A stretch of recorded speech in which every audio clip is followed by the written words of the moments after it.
Hi, everybody. Welcome. We are live for the last set of interviews.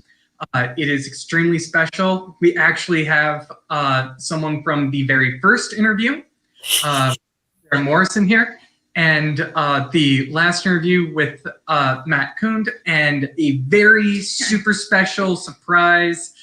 We have a rocket scientist in the house willing to sit down. Gee, thanks.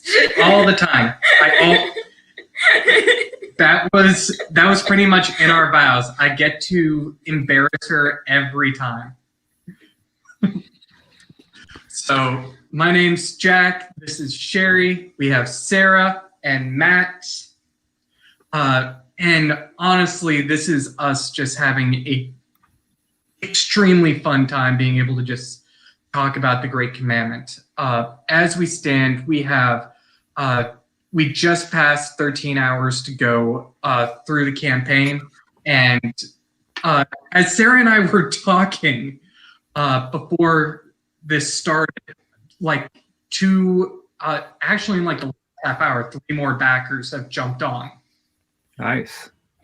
We are sitting at 142 backers. So if you want to be like backers 143 through 150, that would be amazing. And get us back now while we're live, and we can give you a shout out. Yes. Yeah, actually. Please. That would be so freaking cool.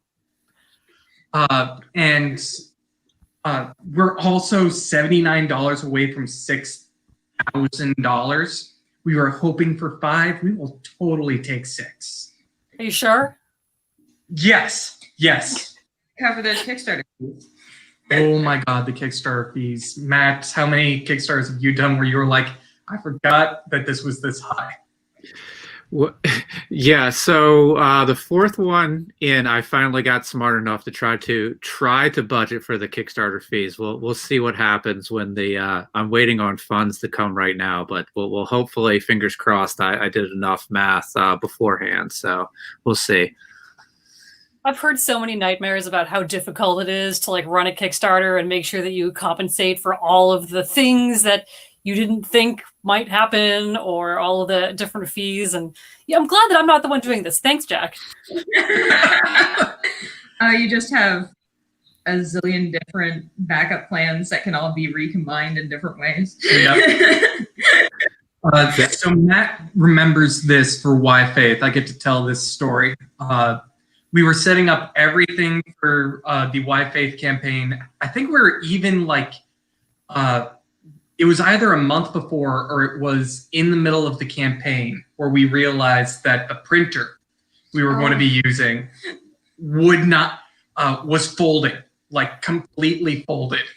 Mm-hmm. So I was sending emails to Matt and everyone for the Why Faith team going, just to let you guys know, this is a major wrench in the works that you totally can't plan for. And does anyone know a really good printer? It was either the last week of the campaign or the week after it ended. And it turned out that the original plan printer went under. They were gone. And there were people waiting on their books that were going for them that weren't getting them. And we were like, okay, guess we're back to research. We found a really good one, and it worked out pretty well. Still got a bunch of copies sitting in a pile over there that were supposed to go to cons this year, and instead she'll go to cons in 2022. That amount of books was supposed to last us 10 years anyways. Already smaller than we thought it'd be. Yes. I'm so happy about that. Well, I'm definitely sad that I won't be able to, sign copies at the conventions this year, because... Oh, I'm sad we can't do a big signing party again. That was a bunch of fun. Got everybody to, when the books came in, to just sit and sign, pass. Drink.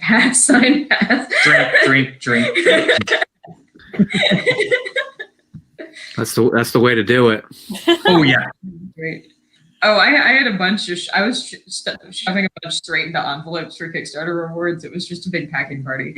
Yep. Yeah, I'm usually able to convince my kids. You know, it's pizza in that case. It's like, hey, here's some pizza. Now wipe your hands off and pack some envelopes and do it very carefully. So, See, that's why you make a reward.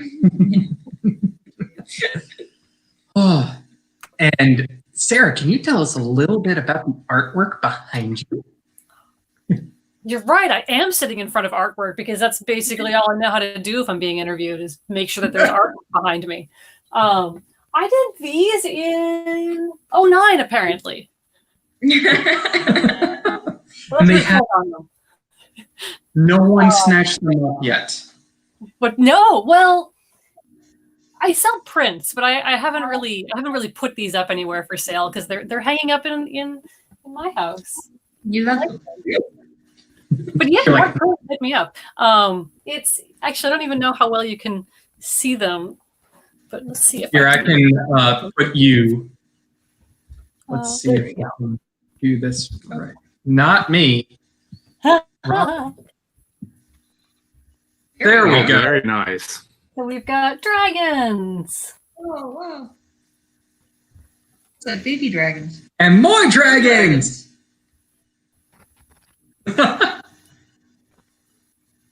Yay! The Dragon Quartet.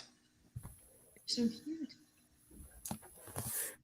I did these actually, honestly, back when I was still teaching myself how to use oil paints.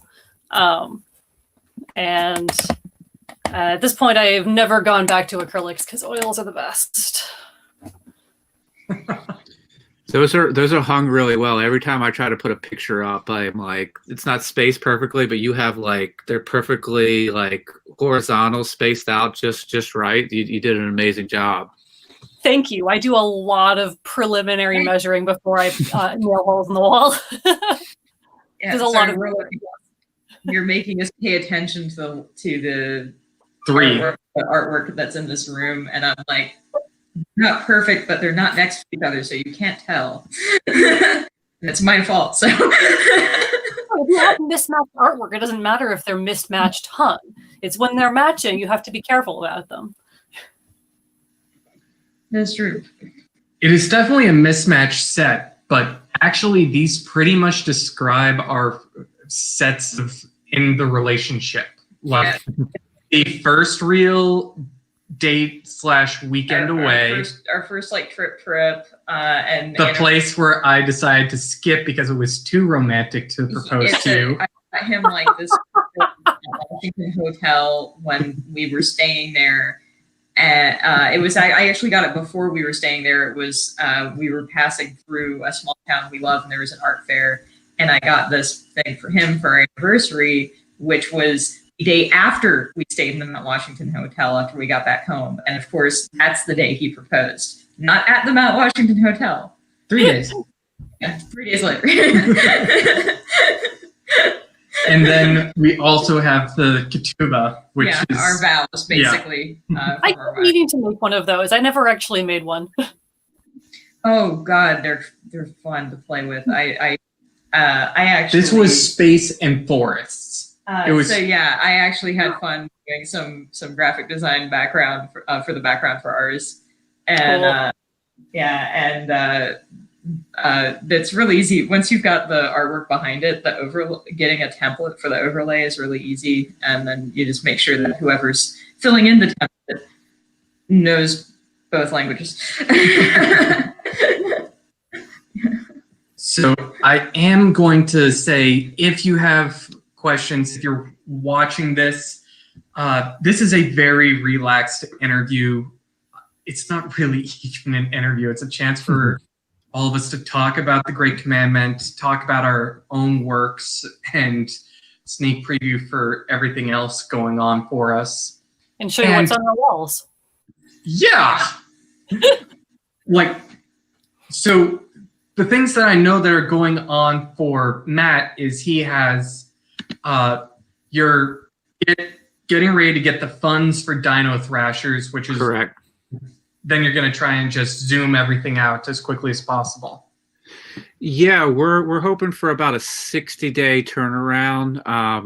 I've had a lot of sort of Kickstarters that I've been a month too late, or a month, 2 months, a little bit late on. So this time I want to really be as close to on time as possible. So like one of the big things for me was for all of the line art to be done when the Kickstarter was closed, and we got that done. And I'm just sort of every day checking in with folks, and yeah, we're making pretty good progress. We're just waiting for the funds, but it's nice to know that the line art's done. 2/3 of the coloring is done. Probably about 1/3 of the lettering is done, and I'm actually pretty sure that I'm going to be able to work with the printer. Like you, I've had sort of nightmares with printers before, thinking that I had everything all set and set a proof in, and then there's a word balloon that's cut off, and I have to redo the file or something like that. But the printer I worked with the last time was very the customer service was really great. So I feel great about that. So yeah, it's one of my big things is to be a little bit more timely with the delivery. So that's a goal here.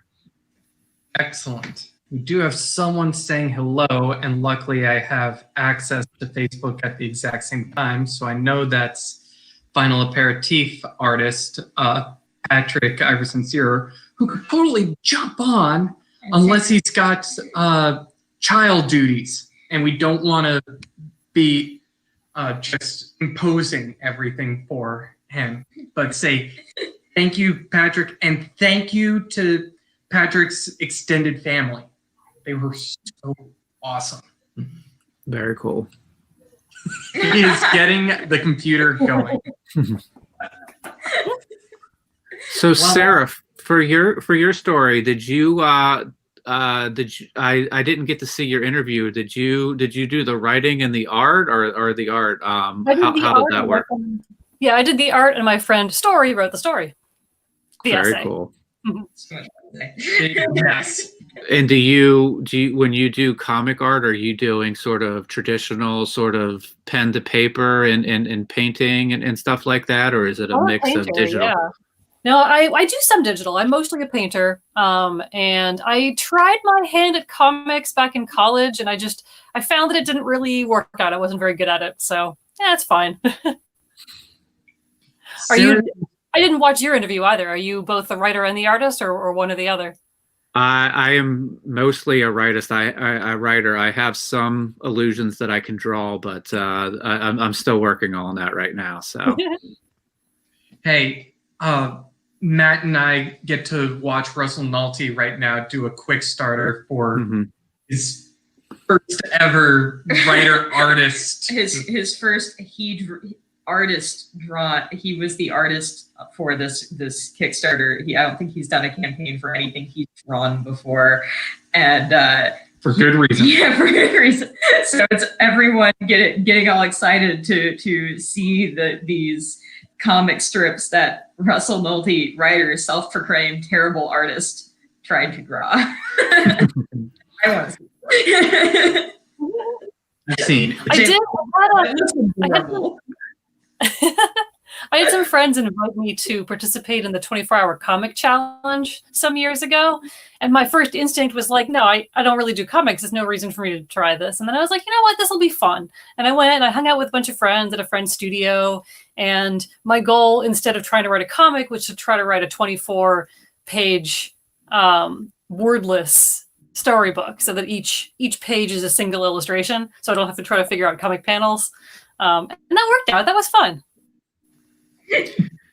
I one time, just to sort of do something from soup to nuts, I did a comic for my webpage, and I put it up, and I realized halfway through that I was terrible at drawing hands. So everybody had their hands in like machinery that were covered up, and I was like, there's never going to be a hand drawn in this single comic. They're all going to be hid behind something. So you got to find shortcuts here and there. Good. Yeah. 90 Image Comics right there. That is the Rob Liefeld way. No hands, no feet. Oh, I have tried to do art, but the problem is I don't have anything resembling trying to do not just comic art, but any sort of art. And he has tried to do stick figure comics before, and but we do have one more guy managing to jump onto the stream. Hi, Pat. Hey, Pat. How's everybody doing? Very well. How are you? Weird. So we are still standing strong at 59-21, 142 backers. Come on, can you get 143? Can you get 143? 143 going. We need nice even numbers like 6,000 and 150, right? Just for like the OCD, just the nice even numbers, right? Absolutely. So if you're watching this video, share it with people who have, deep pockets. So Pat, what's it like having a massively successful campaign under your belt? It feels great, to be honest with you. Like they said on my interview, my first time doing anything with this, it was definitely an experience for me, but I love it. I love the fact that I get to share the pages with all these amazing artists and authors and everything. So, thank you everybody for the opportunity to be able to let me do it. Absolutely. What's going to come up next for you? Are you looking at more anthologies? Are you figuring out more artwork? Honestly, I'm going to try to dabble in whatever I can get a hold of. I'm actually trying my hand at some sketch cards that I'm actually doing on my own. And I'm also working on something right now that it's still in the line work phase, still trying to figure out what everything's going to look like. So that plus my son kind of inspired me to want to do like a little mini comic based on him. So, oh, your son is like the cutest thing ever. Thank you. I'm sure my wife's going to like hearing that because I know she's watching right now too from the other room. Oh. No. So Pat, like, had you had any experience with like sequential art before, or was this like the first time you jumped into it? This is my first time ever doing anything like this. I've been paid for artwork before in the past, like when I was in college. I actually had somebody pay me to do an entire like Marvel mural on their wall, which, Cool. in hindsight, I probably shouldn't have painted on a college dorm room or drawn on it for that matter. But I mean, it's just awesome. It started out as one of those things where like, this, drawing and stuff like that was just a huge passion of mine. And, the first time I got paid for it, I was like, I don't know if I really like this. And then I kind of like stepped back and was just drawing on my own. And then like Jack and I discussed, I kind of lost my passion for it when my grandmother passed away a few years ago on Christmas Eve. And she was the one that was really big in like supporting me and helping me learn how to do different techniques and stuff like that when it came to any kind of art. And then lo and behold, when I met Johnny and I saw the opportunity, I figured, hey, let's try it, see what he thinks. Apparently I was good enough. But no, I want to do more work with this. I absolutely love it. My wife is being completely awesome with the whole thing, telling me, do it. So, she went out and got me the drawing tablet for my computer. She had me buy a new laptop so I could do it because the one that I'm on now actually won't run the drawing tablet. So I went out and bought a new one. So she's extremely encouraging, wants me to do more, says that she hasn't seen me happier in a long time since, all this. And then whenever she saw me drawing, I was happy. That's fantastic. My husband, I must thank also because he goes out and works the day job so that I can pursue art as a career right now. I think my wife would be very forthcoming with me having art as my main career as long as I was making the same, if not more than what I make now at my main job. So, and then of course, I got the full-time for the rest of my life job of raising that boy. So Sorry, we're just laughing here because he's looking at me sideways like, what are you going to say as main job person on stream here? I think all the artists here are like, we are extremely thankful to our significant others. Thank you for allowing us to do funny words and pretty pictures. I like your funny words and pretty pictures. No, you don't like my pretty pictures. My pictures aren't. You know how to find people who make really pretty pictures. That's true. I find All these people. Yeah. I get to take credit for all of their work until the end of time. No, you True. can edit. We're the muse. The artist couldn't do it without the writing. It's like we need a reprint of those T-shirts from a few years back that say "I'm just the writer." Matt knows this. Doing Comic Cons and showing off your comic, and people being like, "Oh, great! Did and you you did the do art this? too? Oh, this is gorgeous. You drew all this? No. Yeah. And why are you selling it?" I'm glad you said that. That's actually going to be a weird thing for me going to the Comic Cons around here, because I actually work like kind of side by side with Johnny C at the Comic Cons when he's emceeing. I actually do a lot of work with the celebrities at the Comic Cons, so it's going to be different. The fact that like I'm hoping that instead of doing that, I might be sitting next to Johnny at his table. See, this would actually mean that someone at Johnny's table is free to sell stuff, which is great because more than once we've actually had Johnny's stuff on our table because he couldn't keep his table manned. Yeah. We ended up making, We made I've more seen how money it for is. Johnny one day than for us. yeah, that's true. He actually got the Cthulhu books. We did not. Yeah, we didn't make it into that first print run for resale. Johnny did, and man, those things were going.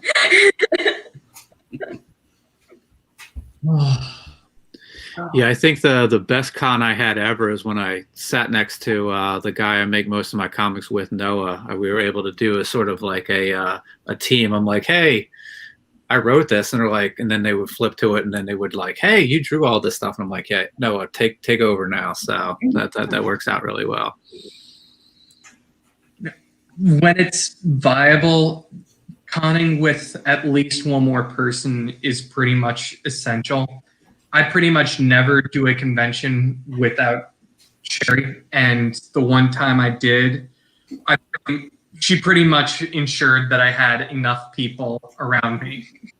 And said people, we ended up just drinking beer at like noon because it was gone. It was I heard stories. I was actually at a friend's bachelorette party that started with, I can't believe this, a cycling class, like a spin cycle, like those, what kind of like Soul Cycle. What are they? Like spin class. That's what they're Yeah. words. But yeah, she started her bachelorette party as an all-day thing that started with a spin class, and so she was, And then drinking. and then yeah, and then beach, and then drinking, but so I was at this event of a bachelorette party, and he's at this convention in Maine texting me going, there are 3 people walking around tables right now.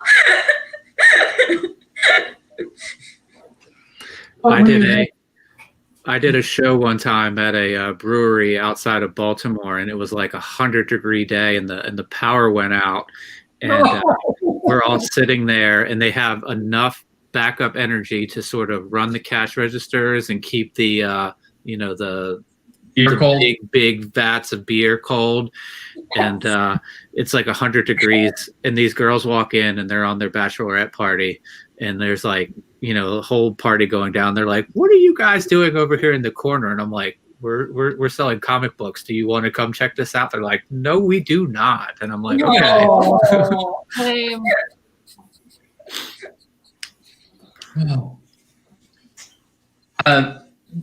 Actually, the reason we managed to get Sarah into this was because of one of the last conventions we went to, which was Oscar. Yep. Just as Jack was taking in the last group of people and reviewing pieces stories stopped by our table, and they were awesome, and they wound up sending in an idea. Yep. I mean, Story has been wanting to work together for a while, so it was a great excuse. Isn't that the best thing about anthologies? Like, Pat, you got to work with Johnny for the first time.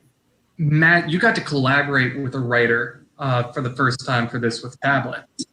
Yes.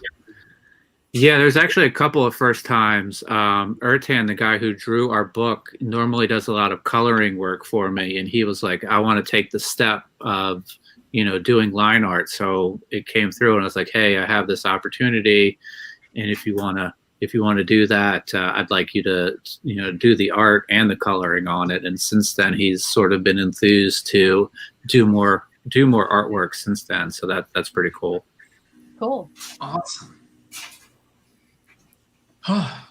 And Pat joining Johnny for the first time. We all have fun Johnny stories. There are too many Johnny stories. I can only imagine. Just the short amount of time that I've known him and Jay, I mean, I've seen and been around them for some pretty fun times. Yeah, definitely miss the Khan family, as Margaret would say. Yeah. So Pat, had you seen like a comic script before Johnny would have handed that over to you? So that was the first time you'd ever seen anything like that? First time I've seen it, but I've seen stuff similar to that, but more so not somebody asking me, hey, bring this to life. But like just looking at it, and then like whenever I was on the interview, I was just kind of expressing, like, as I was reading it, I was actually able to visualize like how I wanted to throw it on paper. And then like I even found myself just like doodling on top of notebooks that I use for work. And I'm like, oh, I think I just covered some client's notes that I needed. But I'm looking at important notes for clients, and all of a sudden I'm looking over there and I see this doodle, and I'm like, I don't know how to put that on the computer system. But no, it was different, but at the same time, like I wasn't like scared or intimidated by it. I was just trying to like figure it out at first. I'm like, why is he sending me something like this in a table? And I was like, oh wait, okay, I understand. And then other than that, like certain things, like I'm sitting there, like the way that he worded certain things, and then like trying to figure out like the little like frame inside of a frame kind of thing. And I was like, I think the biggest issue that I fought with the whole looking at the script and trying to figure it out was how to lay out the actual frames.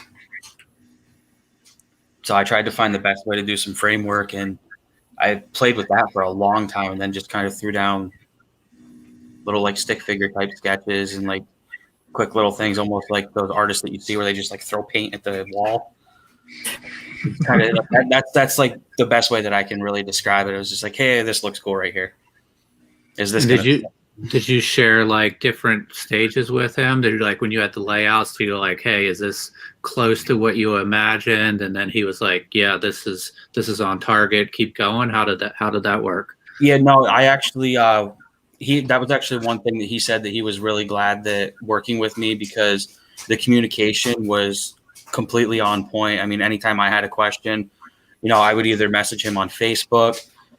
He opened up a Dropbox thing just for this project. And then I also have his personal contact number too. So like I would be texting him, shooting him over pictures of stuff that I was drawing, like for ideas, kind of seeing how he felt about it. And then even like whenever Jay came involved, like I started talking to Jay about different things with it. And it was actually weird whenever I first saw Jay's first draft of the coloring. Because like I literally was picturing everything that he colored. I was actually picturing those colors because I started to color it myself with colored pencils. And then like I see his and I was like, that's really weird. It was kind of like how Johnny told me, like when I first showed him like the preliminary sketches for like a little pseudo interview with him saying that him and I were like on the same wavelength and all that stuff. And it just seemed like it was the same thing whenever, working with Jay as well. It was like, okay, I thought the same colors. And it looks better because he knows how to do digital art. I haven't done it yet. So It's so much fun. All right.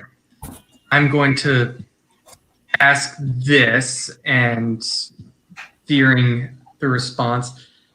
I've asked many of the questions over the last month, but does anyone have questions specifically for me? Because I've been the interviewer for everything. Oh, Pat's like evil questions. well, no, it just made me think whenever I did mine, that one question you got on there from my brother asking if we were going to do another anthology. Yeah. I would definitely be interested in doing it, but I know for a fact the reason he asked that is because he wants to try doing this too. Oh. It's a good reason to So- ask. All It right, is a Jack. very- So you got why faith, you've got the great commandment. What's next? Well, the only way that this can keep going is if people back and support. So share the link. We got like 12 and a half hours.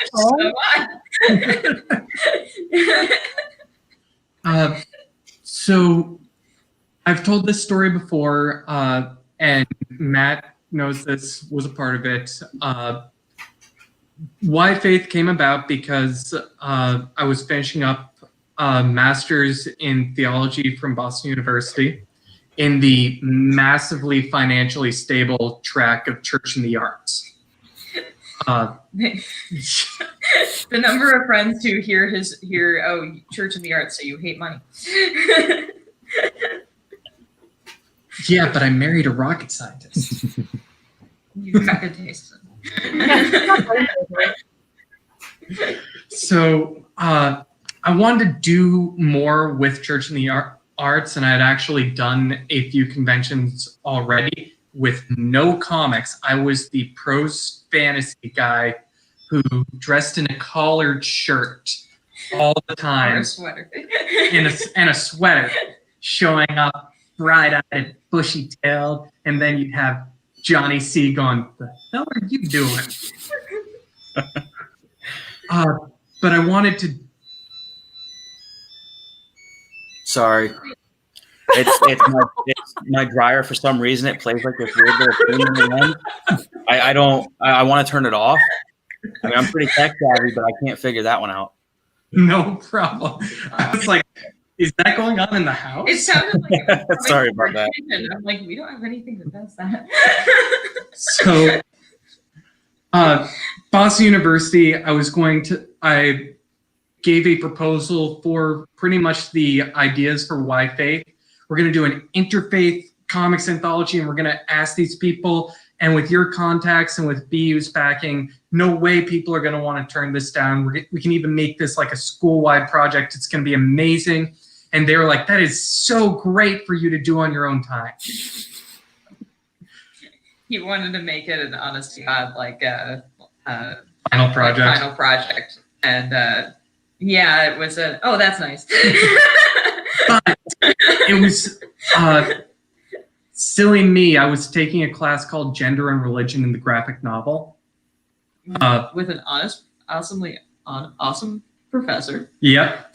And I went up to her with said proposal going, can I figure out a way, and can you help me figure out a way to make this a reality? And after a while, she realized, oh, you're not a Christian trying to convert the heathen. I'm a lot more okay with this. And that's how Why Faith really got started. I love meaningful anthologies. I love doing this sort of thing. Ask any church I've been a part of. I'm like, how can we make meaning fun? Let's have big conversations. What are we going to do? We're going to do Scotch and Godcock. And I'll show up at my house, and everyone needs to bring a good bottle of booze. And about 43 minutes in, we're going to actually be in a state where we can all talk and be okay with people having different opinions. And very much in that same vein, Why Faith is, let's talk about major ideas and conflicts, but it's with art. So it's very much able to slide past these shields up that go on right now. And the Great Commandment was me searching, constantly searching. I hear the Jesus explaining what the greatest commandment is. And I think like 2 weeks previously, I had watched some Monty Python. And the Great Command meant, oh, I have a pun.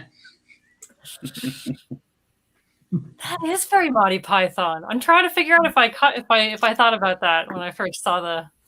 It's definitely a big influence on Angela's cover. Yeah. Nice. So the few times, prior to 2020, when I've been able to do small shows, around the Baltimore, DC area, and I've had like Why Faith, and sort of, I've done my whole pitch for things. I've sort of said, this is Why Faith, and then I'm like, this is a religious anthology, and I sort of get the sort of the sort of, and then I'm like, but no, you have to understand, this is inclusive. Like, I wrote this story as an agnostic person who, is not completely sure what they believe in. So like, once I sort of do that, people sort of drop their sort of their shields, and they're more receptive to it. So I don't know if you've encountered that as well, but there's sort of like, when you first say that, there's sort of like there's sort of like, I'm just going to take a step back. But when you describe it, it sort of brings everybody back in. So every time I talk about Why Faith, there's the initial pullback, and I'm like, and so you have Christians and Jews and atheists and Muslims and scientists and Dungeons and Dragons enthusiasts, and they're like, okay, you have my attention. mm-hmm. You might not have my interest, but you have my attention. I'm like, and now check it out. Oh, the D&D enthusiast usually gets a laugh. Oh, yeah. Yeah, Halfling God of Travel in here. And actually, we've had people like do like the walking past and like reel back and be like, you mentioned the Halfling God of Travel. Yeah, I'll be in the middle of the pitch and people will stop because they'll hear it. And so here we're going to be talking about, we got Samurai Akitas and we got Taoist hippos talking about the suffering that is life, and we've got wine at the end of the world, and we've got tablets that reveal way too much, and keys and fables and Genesis 3 and my stuff. Getting him to brag about himself is really, really, really hard. Yeah, on any of the interviews, have you sort of told the story behind yours? No. I think this is the time. This would be the one, yeah. Yeah. This would definitely be the one. How dark do we want to get this? Medium light gray? I just don't want to give away the whole thing. So my story in this is called Knock Knock. And I got to work with my returning artist, Lucas Santos. He and I have collaborated now on 4 comic issues. The Saving Grace Part 3 is pretty much done. We're just getting ready for Part 4. Man knocks at the door, and it's in someone knocks at the door of a man's house, and it's a kobold. She's a neighborhood kid, trying to figure out what's going on. Mom and dad haven't come back from work yet, and she has homework. The man whose door she knocks on isn't exactly happy to see her, but okay, whatever. Let's figure out what's going on. Let's see if we can find this stupid kobold. And then we find out you give as much. Throughout the entire thing, the news is playing in the background. They can't find her family. They can't find the woman down the street she'd normally stay with. and you start hearing stories over the news in the background of kobold families and adults, workers being rounded up for deportation, and it goes from there. Yeah. So very much this came about. The election is over. This came about during the kids in cages and mass deportations going on. And my question was, Immanuel Kant, if a neighbor hides in your house and authority shows up demanding that they be turned over, what's your response? Which rule do you follow? Yeah. So, I mean, I love this story because I have no filter on the comics page where I do here. But Lucas also did an amazing idea here. People were looking at this going, this is set in a sci-fi world. I'm like, it's set in a like modern fantasy world. It's really cool because he had this fantastic way of presenting the news coming out of crystal balls. Yes. He had a lot of fun with the whole the fantasy elements and everything. It came out. It looks really good. Yeah, it's a good crossover. Yeah, it's a. I personally, I might still be hard pressed to not like find a way to get a bunch of these printed as a standalone short for him to have on the table, just because it turned out to be very impactful and be it's a great discussion of moral imperative while still being quite frankly cute. The kobold is adorable. Yeah, she's the cutest thing. But yeah, it's and at the heart of this is this moral imperative of here is this child who needs help. So what I also get to do right now is, as Sarah was hoping, we have backer 143 that we get to embarrass and saying thank you, thank you, thank you. Hi, backer 143. Thank you. I'm not going to be completely embarrassing and tell who you are, but you know who you are. Thank you. You are a family member. You're not Pat's family member. That brought us up to $59.36. We have $64 to go. To 6,000. Yes. So and beyond. We can make the first stretch goal by tomorrow morning. Yeah, let's do this. And we do that. Mary Bellamy's going to be doing up a sticker from her Ah Heck series. Nice. And that's going to be for all physical reward backers. And if I get enough stickers, who knows, I'll give them as well to all the contributors who are buying physical copies of their own books. I'm just excited because it's like this now is like the best campaign ever, including the Indiegogo for Wi-Fi. This is now the best campaign, period. Very cool. So is it 9 a.m. Eastern time tomorrow, which is the end? Yeah. So what usually happens is like at 2 or 3 in the morning, like we always have backers rushing in, and so I'll wake up and go, oh, hey. We may also have like a couple of cancellations, but usually it's in the net positive. Yeah. It's like, I like how he says he'll wake up, meaning it's the last night of the campaign and he barely sleeps. Yeah. It's like that was before a convention. Yeah. Oh, the nerves never go away. That's just fact.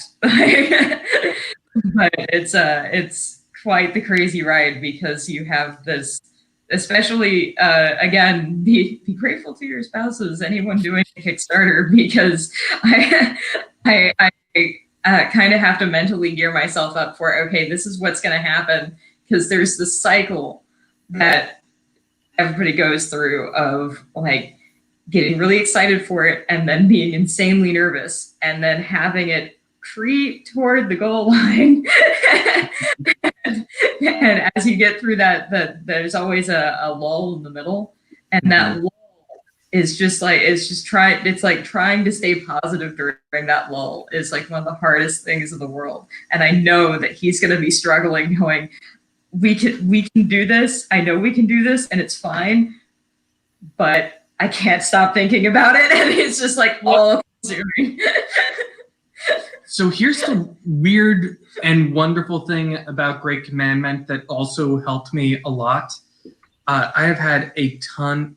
This is like my 9th campaign, my 8th on Kickstarter. I've had throughout, Matt knows this, you have what's called the dead zone. You have like maybe a solid week. You have amazing first couple of days.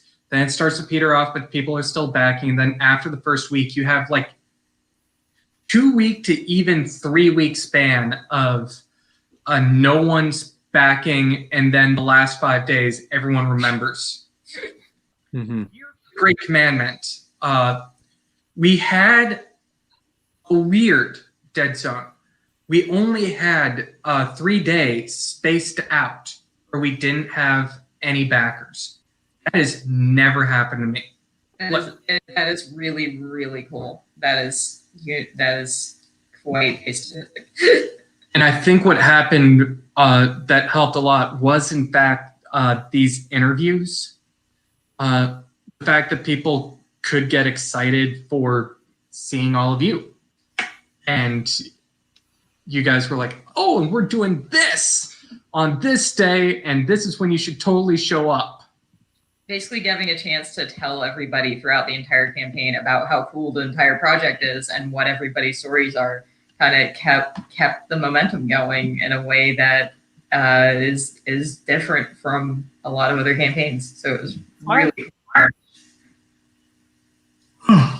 Yeah, it had to be helpful to have like a different person come each day in, and do something different. Because I know from like running mine, I'm like, can I find a smaller or different way to present this than the way I did it yesterday? But by doing the interviews, you were able to sort of have some variety in the way you were marketing it.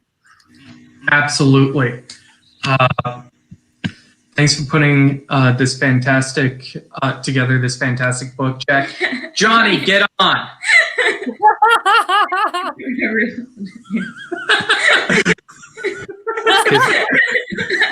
Pat.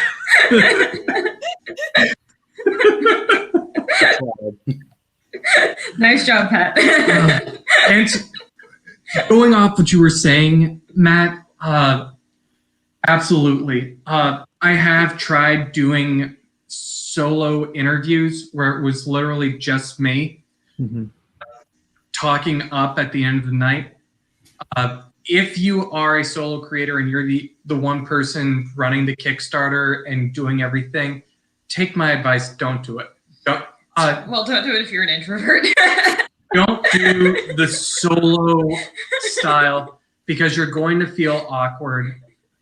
What helped me so much was that I could talk with everyone. A lot of people just being able to relax and talk together made this so much easier and a lot more exciting, let's be honest. Adding to excitement, apparently Johnny's doing Indie Comics Relay in a few minutes. Yeah. She is so happy she gets to like check out all of these. This is fun. This is fun to see. Jack, I feel bad. I get the updates too. My phone went off whenever you first went live, and I'm sitting there and I go, "Why did my phone go off?" And my Jack went live. Jack went live. It's like 8 a.m, but Jack went live. like the thing that helped it as well and probably hurt as well was the fact that we had so many different times because we were trying to accommodate 24 different time zones. We have creators in Spain, in England, in Singapore. Oh my God, those poor people in Singapore got up at like 8 a.m. in the morning, and it was 8 p.m. over here. I was drinking my beer, and they were drinking. Yeah, what was the weirdest time for an interview that you had to do? I think again it was probably 8 for. Okay, It's a 7 a.m. I think there was a 7 a.m. there was. I don't think it was 7. I think it was 8, and that was with Teresa and Eddie. And the reason it was weird was not on my end. So Teresa is in Spain, and this is for Warrior Breed. But Eddie's out on the West Coast, and I was like, "Oh, geez, Eddie, like you're 3 hours behind me, which means this is going to be super early for you." He's like, "No, it's going to be super late for me." I'm like, "Want to run that by me again?" Oh, this will be at the end of my shift, and I'll be driving back from work. I'm like when you have the night shift and then wee hours of the morning. I'm like, so you're going to be doing this at like 4 in the morning, and for Teresa, this is all going to be mid-afternoon. I have so many questions.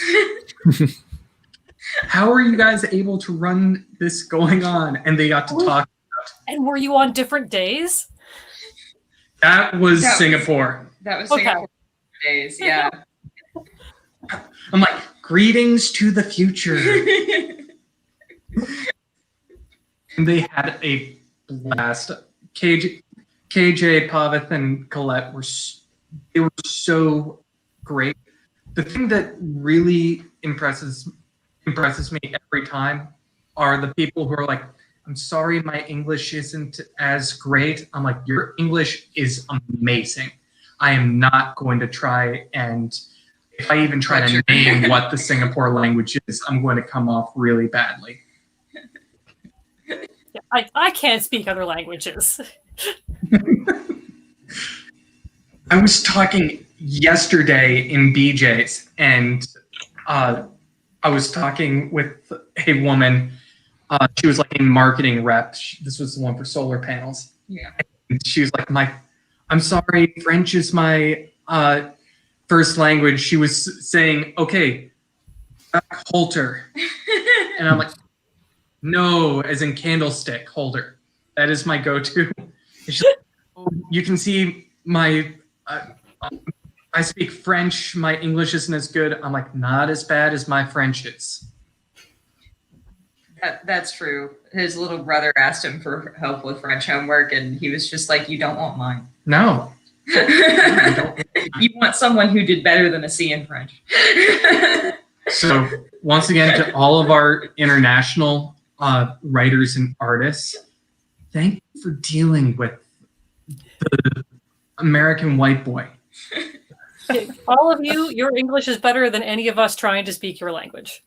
Yes. Very true. I used to be able to speak French. Growing up in Canada, it was sort of a requirement to learn French, but none of us really wanted to learn it, so we didn't learn it very well. If you're not in Quebec, who cares? I know. Yeah, that's like I when I was growing up, I was actually fluent in Spanish, but you don't use it for 10 years, and it's like I can process things coming in, but I can't make the words come out. Yep. Not the same way with Italian. My great grandmother and my grandmother used to speak it around me all the time growing up, and I can understand it, can't speak it. Unfortunately, what I can speak of it is inappropriate stuff. Swear at people. Probably about my Italian too. The one thing that I wish that I still remembered how to actually like understand it and speak it was my grandfather was right from Ireland, so like I grew up with him and like certain like Gaelic things and all that stuff. Like it's just like the dialect from where his family was from and everything like that. It was just very interesting, and I wish I still could do that. I can fake an Irish accent, but that's about it. Yeah, the oddest thing for me was realizing being exposed to Italian for any length of time, having grown up with the Spanish, meant that I'd been back in the U.S. for a few weeks, and I tried to think about something in Spanish, and my brain gave me half Italian.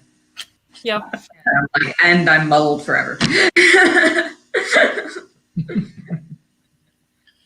Oh, this is so much fun. I think we are going to take this off of live now and call this for interviews. Unless you guys have anything else that you want to add live for the last few moments. That's Well, thank you, Jack.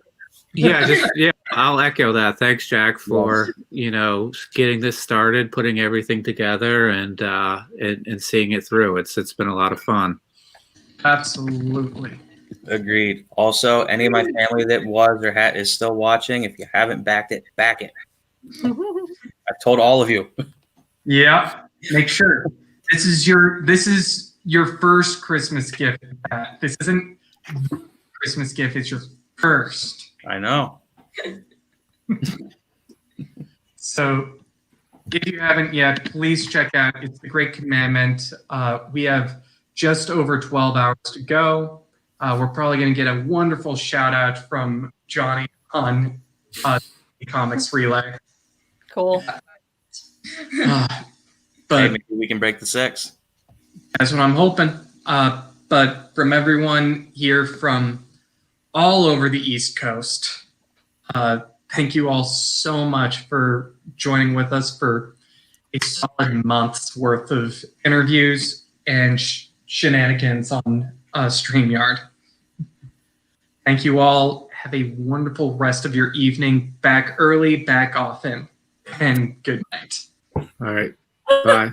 Thanks. Back to the book. Let's go. Yes.